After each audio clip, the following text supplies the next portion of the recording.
ஆண்டவராக இயேசு கிறிஸ்துவின் நாமத்தினாலே இந்த சயின்ஸ் அண்ட் சயின்ஸ் என்கிற நிகழ்ச்சிக்கு உங்களை அன்பாய் வரவேற்கிறோம். நம்ம கூட ரூபன் வந்திருக்காங்க. அவங்களுடைய ப்ரோக்ராம்ஸ், அதில் வரக்கூடியதான அவுட்புட்ஸ் எல்லாத்தையும் நீங்கள் பார்த்துட்டு இருக்கிறீங்க. நாங்கள் கமெண்ட்ஸில் பார்க்குறோம். கர்த்தருக்கு ஸ்தோத்திரம். எல்லா துதிக்கான மகிமை அவர் ஒருத்தருக்கு மாத்திரம்தான். அது மட்டும் இல்லை, பிரதருடைய சேனல் வாய்ஸ் ஆஃப் பைபிள், அதை பற்றி நம்ம சொல்லிகிட்டே இருக்கிறோம். அதில் போய் பாருங்கள். அதுலேயும் நிறைய வீடியோஸ் இருக்குது. நீங்கள் இன்னும் கர்த்தருக்குள்ளே பலப்படுறதுக்கு அதெல்லாம் யூஸ்ஃபுல்லாக இருக்கும். வாங்க பிரதர் ரூபன் அவர்களை வரவேற்போம்.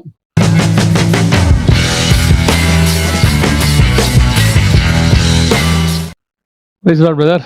Praise lord. நீங்கள் வந்ததுக்கு ரொம்ப நன்றி. உங்க அழைப்புக்கு ரொம்ப நன்றி. எனக்கு இப்போ ரொம்ப சந்தோஷமா இருக்கு. ஏன்னா ஒருத்தர் நொந்து போய் கேட்டிருந்தாரு, ஒரு தடவையாவது சொல்லுங்களேன் தமிழ்லன்னாரு. நம்ம 2 பேருமே இன்னைக்கு தமிழ்ல சொல்லிட்டோம். ரொம்ப சந்தோஷம். இந்த ப்ரோக்ராம்ஸோடைய அவுட்புட்ஸ் இதெல்லாம் நீங்க பார்த்துட்டு இருக்கீங்கன்னு நினைக்கிறேன். எப்படி நீங்க அதை பார்த்து ஃபீல் பண்றீங்க? Praise lord. என்னன்னா, எனக்கு ரொம்ப சந்தோஷம் தான். ஆக்சுவலி அநேக போய் ரீச் ஆச்சுன்னா அதுதான் நம்ம அப்ஜெக்டிவ். நான் இந்த ப்ரோக்ராம் ஆரம்பிக்கும் போதே எங்களோட மோட்டிவ் என்னவா இருந்ததுன்னா, ஒரு சின்ன தெளிவு அவங்களுக்கு வந்துட்டா போதும். ஏன்னா சயின்ஸுங்கிறது இன்னைக்கு ஒரு பெரிய மலை மாதிரி இருக்கு. அது மலையெல்லாம் ஒரு மாயை அப்படிங்கிறது அவங்களுக்கு புரியணும். அவ்வளோதான். அதாவது எவரெஸ்ட்லேயே ஏறிட்டோம்ல, அப்போ சயின்ஸ்லேயும் ஏறலாம். அது ஒன்றும் பெரிய விஷயம் இல்லை. அது அப்படி ஒரு பூதாகரமாக அப்படி இருந்துச்சு. ஸோ அதில் நம்ம சயின்ஸை தப்புன்னு சொல்ல வரல. சயின்ஸ் நம்மக்கிட்ட வரும்போது, பைபிள்கிட்ட வரும்போது, பைபிளை தப்பு அது இல்லைன்னு சொல்லும் போது நம்ம டிஃபெண்ட் பண்ண வேண்டிய இடத்துல இருக்கிறோம். இன்னொன்று நான் சொல்லுவேன், நம்ம டிஃபெண்ட் பண்ணி தான் பைபிளை காப்பாற்றணும் இல்லை. நமக்கு ஒரு அப்பாவை யாராவது திட்டினாங்கன்னா நமக்கு ஒரு கோவம் வரும்ல. அப்பா அவர் காப்பாற்றிப்பார், அவருக்கு தெரியும். ஆனால் நமக்கு ஒரு கோவம் வரும்ல. அந்த மாதிரி தான் ஒரு வைராக்கியம் இப்படி வரணும்னு ஆசையாக இருந்துச்சு. அதில் கர்த்தர் உங்களை இணைச்சதில் எங்களுக்கு ரொம்ப சந்தோஷம். ஸோ நீங்கள் சொன்ன மாதிரி, அதாவது அநேகர் வழி விலகி போகிறதுக்கும் அந்த சயின்ஸ்ன்னு சொல்கிறத விட நம்ம ஸ்பெசிஃபிக்காக ஒன்று தான் சயின்டிஃபிக் ஏத்திசம். கர்த்தனால வேற அந்த கமெண்ட்ஸ்லாம் தான் பார்க்குறோம் இல்லையா? ஆமாம், சந்தோஷம். ஸோ இன்னைக்கு நம்ம என்ன பார்க்க போகிறோம் அப்படின்னா, நம்ம டிஸ்கஸ் பண்ண மாதிரி நம்பிக்கை, விசுவாசம், இது 2 இன்டர் கனெக்டட் டேர்ம்ஸ் தான். அது ஸ்லைட் டிஃபரன்ஸ் தான் இருக்கும் அதுக்கு. ஆமாம். ஸோ அதனுடைய தன்மையை பற்றியும் அது எவ்வளோ முக்கியத்துவம் வாய்ந்ததுங்கிறத பற்றி தான் நம்ம இன்னைக்கு பிரைமரியாக பார்த்துட்டு இது 2 கோரிலேட் பண்ணி தான் இன்னைக்கு இதில் நம்ம பார்க்க போகிறோம். எனக்கு நீங்கள் ஒரு எபிசோடில் பேசுனதுனால ஞாபகத்தில் இருக்கு. என்னன்னு கேட்டால், பரிணாம வளர்ச்சி கொள்கை, எவல்யூஷன், அதுவே ஒரு நம்பிக்கை தான். ஆமாம், நீங்கள் சொன்னது எனக்குலாம் ஞாபகத்தில் இருக்கு. ஏன்னா இவங்க யாருமே அதை பார்க்கல. இப்படித்தான் நடந்திருக்கணும்னு அவங்க நம்புறாங்க. நம்ம கிரியேட் பண்ணாரு ஆண்டவருங்கிறத விசுவாசிக்கிறோம். அவங்க இப்படித்தான் அதை நடந்திருக்கணும்ன்றத நம்புறாங்க இல்லையா? ஆமா. அதன் அடிப்படையில் தான் நம்ம இந்த எபிசோடும் பார்க்க போறோம். ஓகே.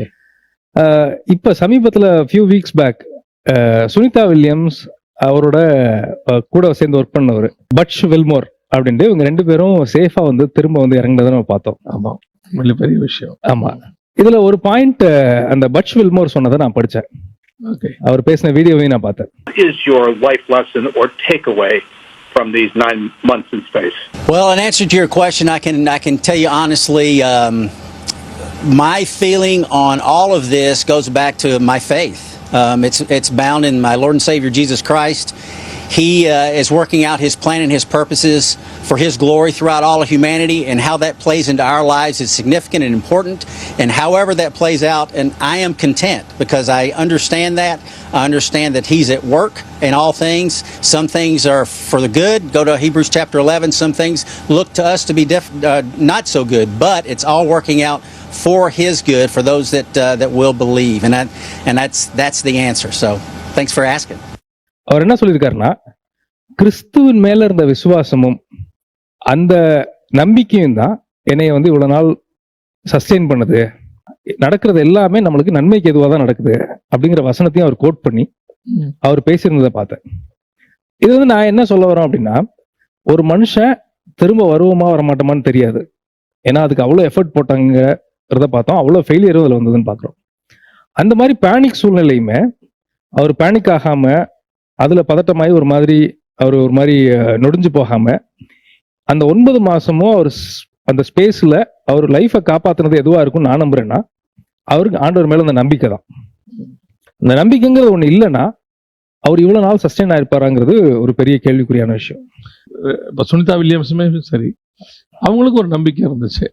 பட் அவங்களுடைய நம்பிக்கை வந்து எதன் மேல இருந்ததுன்னு நமக்கு தெரியாது.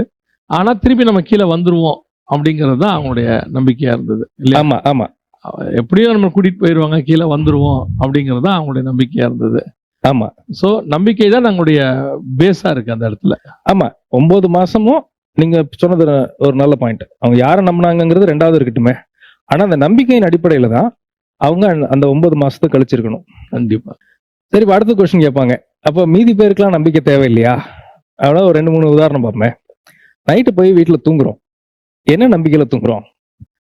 எழுந்திருப்போன்ற நம்பிக்கையில தூங்குறோம். எழுந்திருப்போங்கிற நம்பிக்கை ஒண்ணு.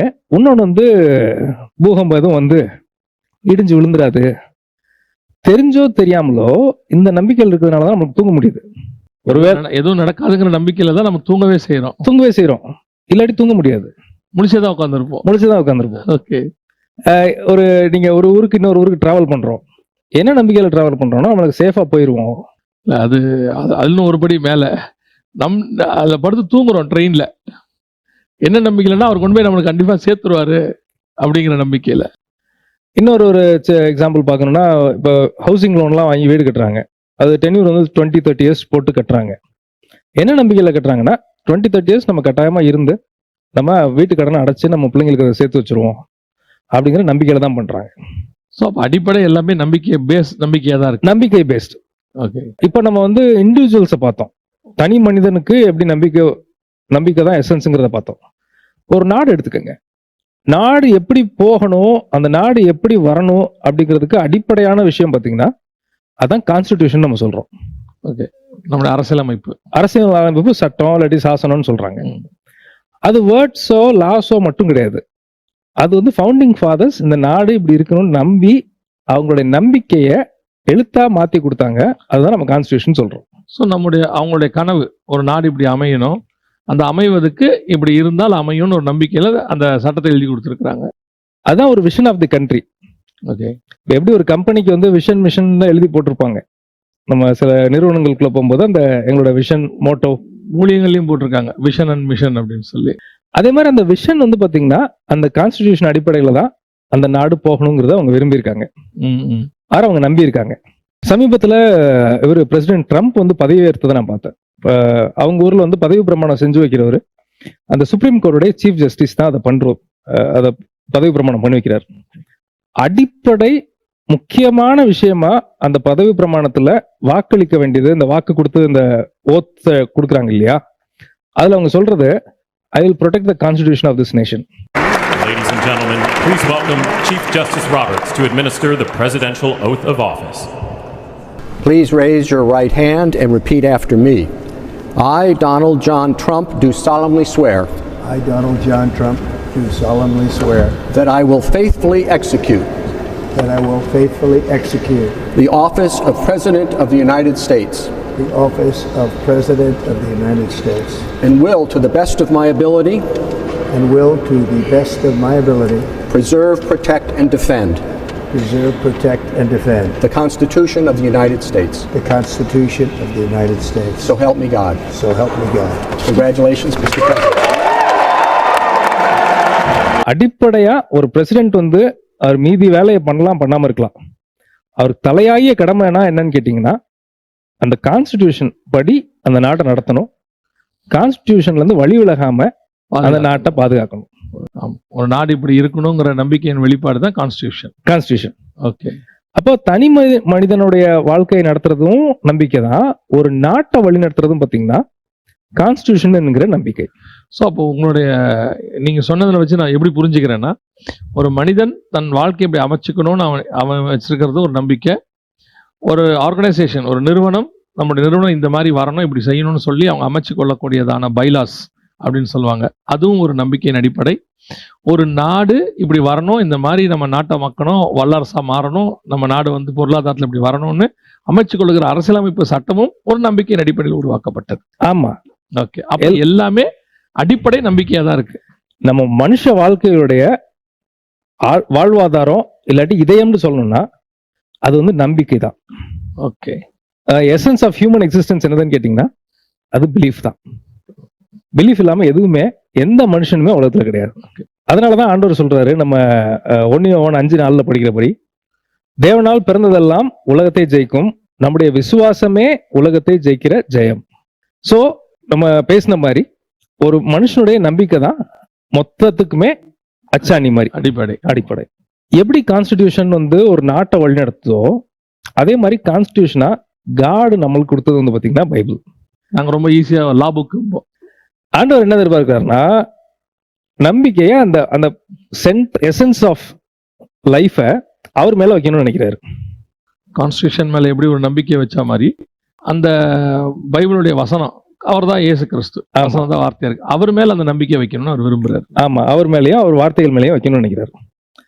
இப்ப இவ்வளவு நேரம் நம்ம நம்பிக்கையை பத்தி பேசிட்டோம். இப்ப நம்ம யூஸ்வல் அந்த சயின்டிபிக் ஏத்தியசம்குள்ள வருவோம்.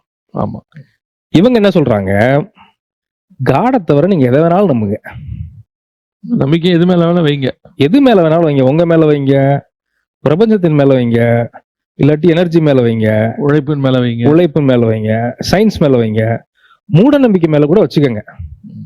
நான் சமீப எபிசோட்ஸ் எல்லாம் நம்ம பார்த்துருக்கோம் எங்களோட வித்தியாசமான நம்பிக்கை எல்லாம் என்ன அப்படின்ட்டு.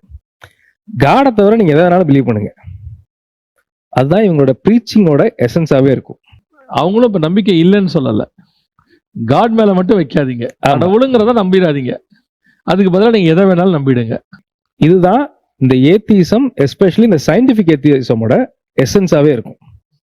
இப்போ இதுல அவங்க கேட்பாங்க, அவங்க ரொம்ப சயின்டிபிக்கா ஞானமா ஒன்று கேட்குற மாதிரி கேட்பாங்க, அது எப்படிங்க 2000 வருஷத்துக்கு முன்னாடி வாழ்ந்த ஒரு ஆளை நீங்க நம்புறீங்க, ஜீசஸ் 2000 வருஷத்துக்கு முன்னாடி இருந்தவர், அவர் எப்படி நீங்க நம்புறீங்க அப்படின்னு இவங்க கேட்பாங்க. சரி, இதை ஒரு சைடு வச்சுக்கோங்க. இந்த மனுஷன் குரங்குல வந்தான், எவல்யூஷன்ல பரிமாணத்துல அதுல ஒண்ணு இருக்கு, ஹோமோ எரெக்டஸ் அப்படின்ட்டு. அது ஒரு விதமான அந்த பரிமாற்ற வளர்ச்சியோட ஒரு பேர். ஒரு ஸ்டேஜ்ல மாறி வரும்போது மனுஷன் அந்த ஸ்டேஜுக்கு மாறி இருக்கிறான். ஆமா, குரங்குல இருந்து அப்படியே கொஞ்சம் கொஞ்சமா எவல்யூட் ஆகும்போது ஒரு எவல்யூட் தான் நீங்க சொல்றது ஹோமோ இது. ஆமா, ஹோமோ எரெக்டஸ்ங்கிறது ஒரு லெவல். அது இவங்க சொல்றாங்க 1,10,000 வருஷத்துக்கு முன்னாடி இவங்க இருந்தாங்க, 1,10,000க்கு முன்னாடி இல்லாட்டி 1,10,000 இருந்து 2,00,000 வருஷத்துக்குள்ள இவங்க இருந்த இந்த மாதிரி ஒரு லெவல்ல இந்த இனமா மனுஷங்க இருந்தாங்க அப்படின்னு இவங்க சொல்றாங்க. இதை இவங்க 2000 வருஷத்துக்கு முன்னாடி இருந்த ஒரு ஆளையே நம்புறது இவங்களுக்கு கஷ்டமா இருந்ததுன்னா 1,10,000 வருஷத்துக்கு முன்னாடி நம்புறத இவங்க எப்படி ஈஸியா நம்ப முடியுது? இப்போ இது அவங்க கேட்குற கேள்விதான் நான் கேட்குறேன் இப்போ அப்படின்ட்டு. இப்போ அதுக்கு அவங்க ஏதோ ஒரு ஆதாரத்தை சொல்லுவாங்கல்ல, ஒரு எலும்பு எடுத்தாங்க, இல்லை ஒரு மண்டவோடு எடுத்தோம், இந்த மண்டவோட கம்ப்யூட்டர்ல கொடுத்தா அது இப்படித்தான் இருந்திருக்கும்னு சொல்லுது அப்படின்னு சொல்லி அவங்க அது ஒரு விதமா கொண்டு வராங்க இல்லையா? கொண்டு வராங்கல்ல. நல்ல கொஸ்டின் நீங்க கேட்டது. அதுக்கு இவ்வளவு ஆதாரம் இருக்குன்னு வச்சுங்களேன், இவ்வளவு ஒரு அமௌண்ட் ஆஃப் ஆதாரம், எக்ஸ் அமௌண்ட் ஆஃப் ஆதாரம் இருக்குன்னு வச்சுங்களேன். ஜீசஸ் வாழ்ந்தாருங்கிறதுக்கு மினிமம் 10,000 எக்ஸ் ஆஃப் எவிடன்ஸ் இருக்கும். இதோட கம்பேர் பண்ணும்போது 10,000 தடவை அதிகமா தான் இருக்கும். குறைஞ்சபட்சம் 10,000 அதுக்கு மேலேயே. அதை விட 10,000 ஆயிரக்கணக்கான மடங்குகள் இல்லாட்டி லட்சக்கணக்கான மடங்கு ஜாஸ்தி எவிடன்ஸ் இருக்கும். இவங்க பேர் வச்சாங்கல்ல ஹோமோ எரெக்டஸ், நம்பி தானே வச்சிருக்கணும். இந்த ஸ்டேஜில் இப்படி இருந்திருந்தால் அது ஹோமோ எரெக்டஸ் தான் இருந்திருக்கணும்னு ஒரு நம்பிக்கையின் அடிப்படையில் தான் வச்சிருக்கணும். ஆமா, இல்லாட்டி இப்படி சொல்றேனே, நம்பிக்கையே இல்லாம இந்த பேர் வச்சாங்களா? நம்பி தானே வச்சாங்க. அப்படி இருந்திருக்கணும் ஒரு நம்பிக்கை தான் அவங்களுக்கு. இதுல 2 ஆப்ஷன் இருக்கு. ஒண்ணு நம்பி வச்சிருக்கணும், இல்லாட்டி நம்பாம போய் சொல்லியிருக்கணும். அது ஒத்துக்க மாட்டாங்க, அது நம்பித்தான் வச்சு வந்துருவாங்க. அடுத்து நம்பிக்கையின் அடிப்படை தானே, நம்பிக்கை அடிப்படையில் தான் வச்சிருக்காங்க. ஆமா, எல்லாமே அந்த அவங்க பிலீவ் பண்றதோட அடிப்படையில தான் இது வருது. அது பிலீஃப் அடிப்படையில தான் வருது. ஆனா இவங்க என்ன சொல்லுவாங்கன்னா, நீங்க எல்லாம் காணாத நம்புறீங்க, நாங்கெல்லாம் கண்டதை நம்புவோங்கிற மாதிரி நினைப்புல இவங்க பேசுவாங்க. அப்படி ஒரு கணக்கு எடுத்துட்டோம்னா இவங்க சொல்லக்கூடிய எதையுமே இவங்க பார்க்கல. நீங்க ஒண்ணும் இல்லை, சிங்கிள் செல் பாக்டீரியா வந்துச்சு, அப்புறம் அமீபா வந்துச்சு, அதுக்கப்புறம் மல்டிபிள். ஒரே ஒரு செல் நான் லிவிங் திங்ஸ்ல இருந்து ஃபார்ம் ஆனதா மனுஷன் இனம் பார்த்திருக்கான்னு கேட்டா மனுஷ இனமே பார்த்தது இல்லை. எந்த லேப்ல எதுலையுமே இவங்க இன்னும் அதை ப்ரூவ் பண்ணவே இல்லை. ப்ரூஃப்ங்கிறத விட மனுஷ ரெக்கார்டட் ஹிஸ்டரி ஆஃப் மேன்கைண்ட்ல இப்படி நடந்துச்சுன்னு ஒருத்தர் எழுதி வச்சிருந்த லிட்ரேச்சர் கூட கதைக்கு கூட இல்லை. நான் லிவிங் திங்ல இருந்து ஒரு செல் உருவானது. ஆமா, ஓகே, அப்படிங்கிறத மாதிரி அப்படி ஒரு சான்றுங்கிறது ஒண்ணுமே இல்லை இது வரைக்கும். ஸோ அதுவும் நம்பிக்கையின் அடிப்படை தான். 100க்கு 100 நம்பிக்கையின் அடிப்படையில் தான் அவங்க பண்றாங்க. ஓகே. ஸோ இந்த நம்பிக்கைங்கிறது வந்து பாத்தீங்கன்னா பல விதங்கள்ல வந்து டிஸ்ட்ராக்ட் பண்றதுக்கு வாய்ப்பு இருக்கு. அதாவது போன எபிசோட்லயுமே இதை பத்தி கொஞ்சம் பார்த்தோம். எந்த மாதிரி வந்து நம்பிக்கை வந்து மேனிபுலேட் பண்ணப்படுது அப்படிங்கிறத பார்த்தோம். யூஸ்வலா ஒரு வேர்டு சொல்லுவாங்க, message is not important, messenger is more important சொல்லுவாங்க. என்ன சொல்றாங்கிறத விட அதை எப்படி சொல்றாங்க, யாரு சொல்றாங்க அப்படிங்கறது ரொம்ப முக்கியம்பாங்க. இதுக்கு ஒரு 2-3 உதாரணங்கள் மட்டும் பார்ப்பேன். ஓகே. சமீபத்துல ஒரு நாள் ஏர்போர்ட்டுக்கு போயிருக்கும்போது அங்க புதுசா ஒரு விஷயத்த பார்த்தேன். அந்த வாட்டர் ஃபவுண்டைன் இப்போ ஒன்று புதுசா வச்சிருக்காங்க. பார்த்துருக்கீங்களா? அது நான் பார்த்துருக்கன்றதை விட எக்ஸ்பீரியன்ஸ் இருக்கு எனக்கு. தாகத்தோட இருந்தபோது தண்ணி குடிக்க முடியாம, தண்ணியும் இருந்து குடிக்கவும் முடியாம அவஸ்தைப்பட்டது அதுலதான். அதை அமுக்குன உடனே அப்படி வரும். ஆமா. ஆனா வராது, வாய் வரைக்கும் வராது, இப்படி வந்துட்டு போகும். நம்ம அதுக்கு கீழே குனிஞ்சு வாயை கொண்டு போய் அதுல வச்சு அதுதான் நீங்க சொல்றீங்க. அதுதான். ஓகே. நான் ஃபர்ஸ்ட் டைம் பார்க்கும்போது அது என்னன்னு எனக்கு புரியல. அப்புறம் இது என்னதுன்னு நெட்ல பார்த்து தான் புரிஞ்சுக்கிட்டேன். இது பேர் வாட்டர் ஃபவுண்டன். ஓகே. அது தண்ணி வந்து இப்படி அடிக்கும். நீங்க வந்து இந்த ஆடு மாடுகள்லாம் குடிக்கிற மாதிரி நம்ம குனிஞ்சு அந்த தண்ணி விழுகிறத நம்ம வாயை திறந்து பிடிச்சிக்கணும். எனக்கு புரியல இன்னும் ஏன் அந்த ஷேப்ல அதை வச்சாங்கன்றது. எனக்கு இன்னுமே ஒரு ஈஸியா ஒரு குழாயில இருந்தா கையை வச்சாவது நம்ம குடிச்சிட்டு போயிடும் இருக்கு இல்லையா? அது ஏன் அந்த ஷேப்ல வச்சாங்கன்றது எனக்குமே இன்னும் புரியல. அதுக்கு உங்ககிட்ட காரணம் கேட்டா ஏதாவது ஒரு 45 காரணம் சொல்லுவாங்க. சரி. இப்போ இதுல என்ன நம்ம இன்னொரு ஆங்கிள் பார்ப்போம். இதை ஒருவேளை இதே வாட்டர் ஃபவுண்டனை கோயம்பேடு பஸ் ஸ்டாண்ட்ல வச்சிருந்தாங்கன்னு வச்சுக்கோமே, நம்ம என்ன சொல்லியிருப்போம்? நமக்கு அது கொடுக்குற டிஸ்கிரிப்ஷன் அல்லது இதுவே வேற மாதிரியே தான் இருக்கும். அதுக்கு ஒருவேளை நான் இருந்தா என்ன சொல்லிருப்பேன்னா, அந்த மனுஷன் நினைச்சாங்களா இல்லாட்டி ஆடு மாடு நினைச்சாங்களா இப்படி ஒரு விஷயத்த வச்சிருக்காங்களேன்னு இருப்போம். 100 எஸ்டிம் லெவலில் போய் போயிடுவாங்க. என்னடா பைத்தியக்காரத்தனமான டிசைனா இருக்குன்னு கேட்போம். ஏர்போர்ட்ல வச்சதுனால நம்ம யாருமே கேட்க மாட்டோம். ஆமா, கேட்கணும்னு யோசனையும் நம்மளுக்கு வந்திருக்காரு. ரொம்ப அழகா வச்சிருக்காங்க, நமக்கு தான் புரியலன்ட்டு போயிடுவோம். சூப்பரா நீங்க சொன்னீங்க. ஏர்போர்ட்ல வச்சிருக்காங்க, இவ்வளவு பெரிய இன்டர்நேஷனல் ஏர்போர்ட்ல வச்சிருக்காங்கன்னா அது இன்டர்நேஷனல் ஸ்டாண்டர்டா தானே இருக்கணும். அது கன்ஃபார்ம். அதில் நம்ம குறை சொல்லுவோமான்னு கேட்டா சொல்ல மாட்டோம், வாயோ திறக்க மாட்டோம். அது எப்படிங்கிறத கண்டுபிடிச்சு அதுக்கு ஒரு வீடியோவை பார்த்து குடிச்சிட்டு வந்துருவோம். குடிச்சிட்டு வந்து நம்ம வெளில வர சொல்லுவாங்க, உனக்கு தெரியுமா ஏர்போர்ட்ல வந்து புதுசா ஒரு மெத்தட் வச்சிருக்காங்க, ரொம்ப ரொம்ப ஆச்சரியமா இருக்குப்பா அப்படின்றாங்க. அமெரிக்கால இருக்கிற மாதிரியே இருக்குது அப்படிம்பாங்க. ஆமா, இப்படிதான் நம்ம சொல்லியிருப்போமே வெளியே. நெகட்டிவ் கமெண்ட் அங்க சொல்ல மாட்டோம். ஒருவேளை பஸ் ஸ்டாண்ட்ல வச்சிருந்தா சொல்லியிருப்போம். நெகட்டிவ் கமெண்ட் மட்டும் தான் சொல்லியிருப்போம். இன்னொரு எக்ஸாம்பிள் சொல்றேன். 500 ரூபாயோ 1000 ரூபாயோ லாட்ஜ்ல போய் நம்ம தங்குறோம். அங்க ஒரு பூட்டு கொடுத்துருப்பாங்க, சாவியை நம்ம எடுத்துட்டு வந்துடலாம். அந்த சாவியை போய் போட்டோம்னா ஓப்பன் ஆகும். பட் நம்மள்ட்ட கேட்காம அந்த லாட்ஜுக்காரர் என்ன பண்றாரு, அந்த ரூமை திறந்து போய் பார்த்துட்டாரு. நம்ம என்ன பண்ணுவோம்? சண்டைக்கு போயிடுவோம். எப்படி நான் இல்லாத போது என்னோட பெர்மிஷன் இல்லாம ரூமை திறந்தீங்க அப்படின்ட்டு. 5 ஸ்டார் ஹோட்டல்ல நமக்கு தெரியும், டிஎன்டி ஆக்டிவேட் பண்ணாத பட்சத்தில் அவங்க வந்து ரூமை திறந்து கிளீனிங் எல்லா ஒர்க்கையும் அவங்க பண்ணிட்டு போயிடுவாங்க. டு நாட் டிஸ்டர்ப்னு போர்டு வச்சாதான் அவங்க வரமாட்டாங்க. நம்மகிட்ட பெர்மிஷன் கேட்டுடும் அவங்க வந்து 12 அவசியம் இல்லை, கிளீனிங் எல்லாம் பண்ணி எல்லாத்தையும் அவங்க செய்ய வேண்டியதை பண்ணிட்டு போயிடுவாங்க. அங்க கேட்ட கொஸ்டினை இங்க நம்ம கேட்க மாட்டோம். இங்க வேற சொல்லுவோம், பரவாயில்ல வந்து கிளீனா நீட் பண்ணி வச்சுட்டு போயிருக்காங்க அப்படின்றோம். நம்மளை கேட்காமலே பண்ணிட்டாங்க. அங்க பண்ணியிருந்தா எப்படி என்னை கேட்காம போச்சு அப்படின்னு நம்ம சண்டை போட்டிருப்போம். இங்க கேட்க மாட்டோம். எதுக்கு சொல்றேன்னா, எப்படி ஒரு விஷயத்த நீங்க பிரசன்ட் பண்றீங்க, எப்படி மனுஷங்களை ஒரு விஷயத்த நம்ப வைக்கிறீங்கிறத பொறுத்து தான் எல்லாமே இருக்கு. இது ரொம்ப முக்கியம்னு நினைக்கிறேன். ஏன்னா இந்த அஸ்திபாரத்துல தான் மொத்த சயின்டிபிக் எத்திசமே இருக்கும். அந்த பிரசன்டேஷனும் அந்த ஹைப்பும் இதுதான் இருக்குமே ஒழிய வேற எதுவும் டெக்னிக்கலா உள்ள இருக்காது. Message is not important, messenger is very important. True. ஒருவேளை இவங்க சொன்ன மெசேஜ வேற யாராவது ஒரு படிக்காதவர் சொல்லியிருந்தாருன்னா உலகத்துல ஒரு மனுஷன் கூட கேட்டிருக்க மாட்டான். இந்த புக்கோடைய அட்டை ரொம்ப கவர் ரொம்ப இம்பார்ட்டன்ட் அந்த கண்டென்ட்டுக்கு. ஆமா, உள்ள என்ன இருக்கு ஏது இருக்காது முக்கியமே இல்லை. வெளியே இருக்கிற அந்த ரேப்பரை வந்து நீங்க ஒரு பெரிய செலிபிரிட்டியோடைய போட்டோவோ அல்லது ஏதோ ஒரு போட்டு நீங்க வச்சுட்டீங்கன்னா ஆட்டோமேட்டிக்கா எல்லாரும் வாங்க தொடங்கிடுறாங்க. இதுக்கு வலு சேர்க்கிற மாதிரி ஒரு 2-3 எக்ஸாம்பிள் நான் சொல்றேன். நான் சின்ன பிள்ளையா இருக்கும்போது மஞ்ச பைய போட்டுட்டு ஒருத்தர் ரோட்ல நடந்து போனாருன்னா அவர் வந்து ரொம்ப கம்மியா பார்ப்பாங்க. ஒரு நல்ல பை கூட எடுத்துட்டு போக மாட்டேன்றாரு, ஒரு பிக் ஷாப்பர் கூட எடுத்துட்டு போக மாட்டேன்றாரு. பார்த்தோன்னே சொல்லிடுவாங்க, ஊர்ல இருந்து வந்திருக்காரு, நாட்டு புறத்தான்றான் ஒரு வேர்டு ஒன்று யூஸ் பண்ணுவாங்க அப்பெல்லாம். ஆமா.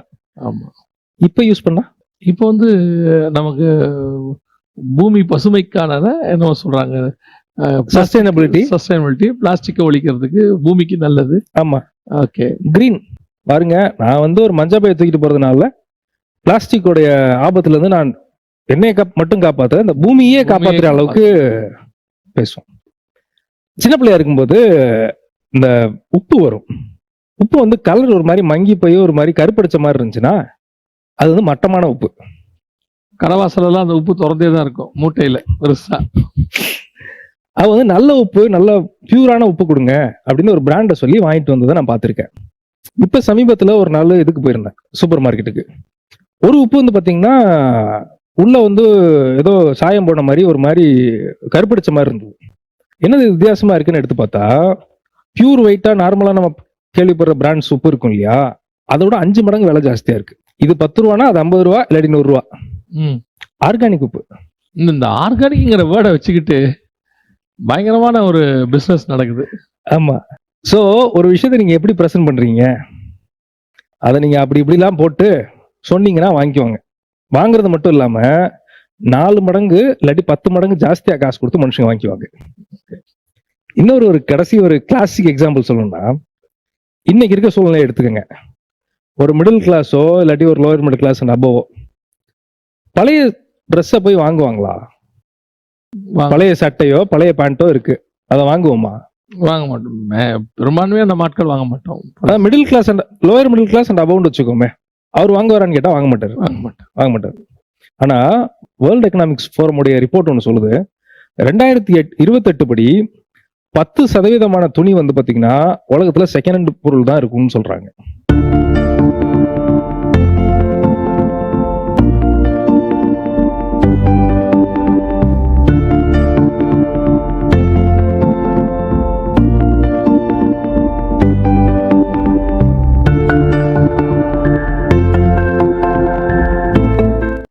எப்படி அது பாசிபிள் ஆகும் அப்படின்னு கேட்டா, இப்ப யூரோப்ல எல்லாம் பாத்தீங்கன்னா சஸ்டைனபிலிட்டிக்கு ரொம்ப முக்கியத்துவம் கொடுக்குறாங்க. ஒரு துணி மேனுஃபேக்சர் பண்றதுக்கு பல 100 லிட்டர் தண்ணி உங்களுக்கு தேவைப்படுது. அதே மாதிரி அதுல யூஸ் பண்றது கலரிங் இருக்கு இல்லையா, அதனால என்விரான்மெண்ட் ஹசார்ட்லாம் நிறைய வருதுன்னு சொல்றாங்க. ஆமா, சாயம் போய் கலக்கிறதுனால, சாயம் போய் கலக்குது, அதனால இதாகுது அப்படின்னு. அப்ப வந்து இப்ப அங்க நிறைய ப்ரமோட் பண்ணிட்டு இருக்காங்க, சர்க்குலர் எக்கனாமின்னு இதை சொல்றாங்க. இப்ப அதிகப்படியான ஐரோப்பிய ஜனங்கள் மத்தியில் இந்த விழிப்புணர்வு வந்து நிறைய பேர் வந்து யூஸ்டு பொருளை வாங்குறதுக்கு வில்லிங்கா இருக்காங்கன்னு சொல்றாங்க. ஆக்சுவலா எனக்கு தெரிஞ்ச ஒரு 20 இயர்ஸ்க்கு முன்னாடி யூரோப்பியன்ஸ் வந்து யூஸ்டு பொருளை யூஸ் பண்ண மாட்டாங்க. அவங்க யூஸ் பண்ணிட்டாங்கன்னா அதை விற்கவும் மாட்டாங்க, எக்ஸ்சேஞ்சும் பண்ண மாட்டாங்க, தூக்கி வீட்டு வாசல்ல வச்சிருவாங்க. அதை யார் எடுப்பானா, இந்த மைக்ரன்ஸ் இருக்காங்கல்ல, இங்கேருந்து போயிட்டு மைக்ரேட் ஆகுறாங்கல்ல, ஆமா, நம்மள மாதிரி ஆட்கள் நாங்கெல்லாம் போறோம்ல, அங்க போய் இவங்க தான் அதை எடுப்பாங்களே ஒழிய அதை அவங்க எடுக்க மாட்டாங்க. அவங்க அப்படி ஒரு அவங்களுக்கு மைண்ட் செட் உண்டு அவங்களுக்கு. இப்ப அதை கொஞ்சம் கொஞ்சமா சொல்லி நீங்க வந்து அதிகப்படியான துணி யூஸ் பண்ணீங்கன்னா அது நம்ம உலகத்துக்கு கேடு, மாசு உண்டாக்குது அப்படின்னு சொல்லி ஸ்கிரீன்ல பாக்குற மாதிரி பெரிய பெரிய கடைகள் பழைய பொருளை வாங்கி விற்கிறாங்க. அதுக்கு நல்ல ரெஸ்பான்ஸ் வந்துட்டு இருக்கு. அதுக்கு ஒரு ஃபேஷன் ஷோ, அதுக்கு ஒரு செலிபிரிட்டி என்டோர்ஸ்மெண்ட் அப்படின்னு நீங்க போட்டுட்டு போகும்போதே உங்களுக்கு என்ன ஃபீலிங் வரும்னா, நான் வந்து இவ்வளோ லிட்டர் தண்ணியை சேவ் பண்ணியிருக்கேன், இவ்வளோ இஎஸ்ஜி என்விரான்மெண்ட் சோஷியல் கவர்னன்ஸ்லாம் இப்போ பேசுறாங்க இல்லையா, இந்த சஸ்டைனபிலிட்டிக்கு நான் உதவி செஞ்சிருக்கேன் அப்படிங்கிற ஒரு ஃபீலிங் வந்த பிறகு கம்ஃபர்டபுளா வாங்குவாங்க அதே பழைய பொருளை. ஒரு காலத்துல பழைய பொருளை வேணான்னு சொன்னவங்க இப்ப அதை வாங்க தொடங்கிட்டாங்க, காசு கொடுத்து வாங்குறாங்க. ஸோ ஒரு பொருளை நீங்க எப்படி சொல்லி விற்கிறீங்க, அதுக்கு என்ன ஸ்டோரி சொல்றீங்க, அதை எப்படி ப்ரெசென்ட் பண்றீங்க அப்படிங்கிறத வச்சு விற்கிற விதமா வித்தா மனுஷங்க வாங்குவாங்க. ஸோ நம்ம என்ன சொல்ல வரோம்னா, இதே பேசிஸ்ல தான் இந்த சயின்டிஃபிக் ஏத்திசம் தன்னுடைய ஏத்திச கருத்துக்களை அகைன்ஸ்ட் காட் அப்படிங்கிறதான தேவனுக்கு பதிலான கருத்துக்களை இந்த டேகோட கொண்டு வந்து கொடுக்குது. இப்படி புகுத்தப்பட்ட ஒரு கதை தான் இந்த சயின்டிஃபிக் ஏத்திசம்.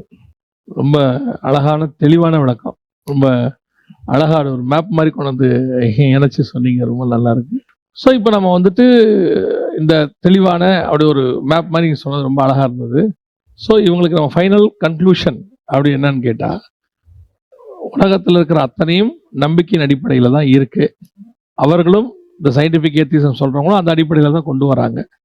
ஆனால் அவங்க கொண்டு வந்து கொடுக்கக்கூடியதான பேக்கேஜ், அந்த கவர், ரேப்பர், அல்லது அதை சொல்லக்கூடியதான அந்த செலிபிரிட்டி, அந்த சொல்லுகிற விதத்தில் தான் அவர்கள் அந்த பொய்யை உண்மை போல சொல்லுகிறார்கள். ஆமா இல்லையா? ஸோ அதில் தான் நம்ம ரொம்ப கேர்ஃபுல்லாக இருக்க வேண்டியிருக்கு. ஆமா. பல நேரங்களில் வந்து இந்த ரேப்பர்னு சொல்லக்கூடியதான இந்த ப்ரெசன்டேஷன் யுக்தி ரொம்ப இம்பார்ட்டண்ட்டாக பார்க்கப்படுது. அதுதான் செய்கிறாங்க. ஆனால் சுவிசேஷம் மிக எளிய, ரொம்ப கேஷுவலாக, ரொம்ப சாதாரணமாக சொல்லப்படும் பொழுது அது பெரும்பாலும் ஜனங்களுக்கு வந்து அது சாதாரணமாக நினைக்கிறாங்க. இல்லையா? பட் ரொம்ப சந்தோஷம் இன்னைக்கு நம்ம பார்த்தது. கர்த்தருக்கு சித்தமானால இன்னொரு எபிசோடில் இதே மாதிரி ஒரு விஷயத்தில் நம்ம இன்னும் அவங்களுக்கு என்ன சொல்லணும்னு கர்த்தர் விரும்புகிறாரோ அதை நம்ம சொல்லுவோம். உங்களுடைய கேள்விகள், உங்களுடைய கமெண்ட்ஸ் எல்லாத்தையும் கொடுக்கப்படுகிற வாட்ஸ்அப் நம்பருக்கு நீங்கள் அனுப்புங்க. நான் ஏற்கனவே சொன்ன மாதிரி சகோதரனுடையதான சேனல் வாய்ஸ் ஆஃப் பைபிள் இருக்குது, நீங்கள் அதுலேயும் போய் பாருங்கள்.